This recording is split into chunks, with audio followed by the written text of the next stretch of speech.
Potem tudi v mojem imenu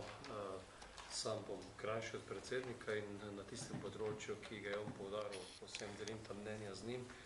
Želim pa tudi sam iz nekih osebnih izkušenj, kajti kot član Ljudske stranke od maja 88 na eni strani, pa tudi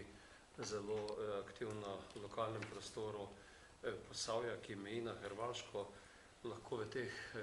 tudi podelim nekaj izkušenj iz teh urejanj, teh razmerij. Eno je to, da se na lokalno-regionalnem nivoju zavedamo potrebe po dobrem sodelovanju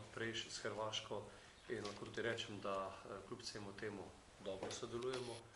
Kot regija smo imeli prejšnji teden sestanek osebno z županom Zagrebačke županije, gospodom Hodžišem, ki je, to je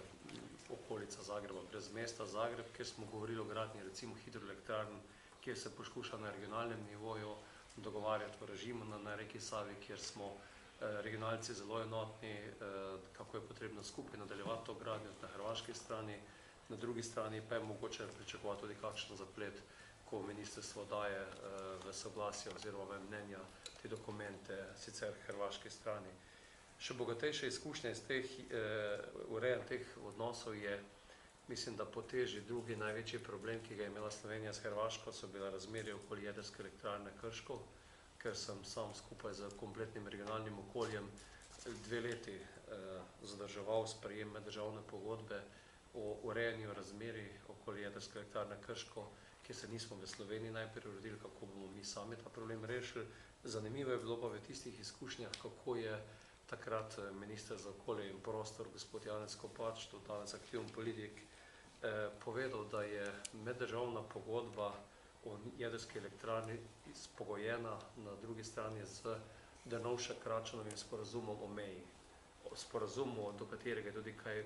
pripomb, predvsem, kar se tiče kopnega, na morju je šel pa sporazum tako daleč, da je tudi zapisal kakšne koordinate in so bile zadeve dokaj jasne. Tako da v tisti izkušnji, kjer je bil problem, da je bilo treba nek problem rešiti in se je zaostril do te mere, da se je 98. leta odklopil dostop oskrba z elektriko, ker pač ni bila plačana, se je potem po 3-4 letih leta 2003 rešil s tem, da se je nek dogovor uspel doseči in tudi neke probleme rešiti. Problem sedanjega tega arbitražnega sporazuma, o katerem odločamo na referendumu, je to, da praktično v izogib teže tega problema prenašamo reševanje v neko prihodnost in izpostavljamo Sloveniji eni zelo veliki negotovosti. In to mislimo, da je zelo velik problem.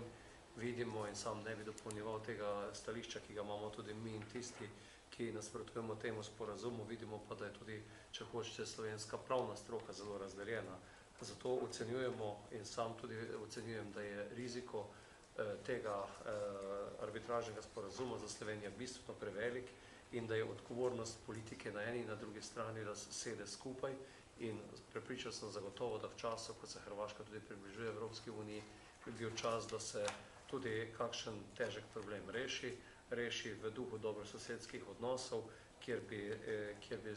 če bi se vztrajali do konca, zagotovo najdel tudi kvalitetne rešitve in bi na koncu tudi Slovenke in Slovenci vedeli, kaj smo se dogovorili. Tako pa gre za prenos odgovornosti v neko prihodnost, veliko izpostavljanje nekaterih elementarnih ciljev in posmeritev Slovenije, zato tudi sam tudi javno pozivam Slovenke in Slovence, da v nedeljo gredo na ta referendum in da glasujejo proti temu arbitražnemu sporazumu. Hvala lepa.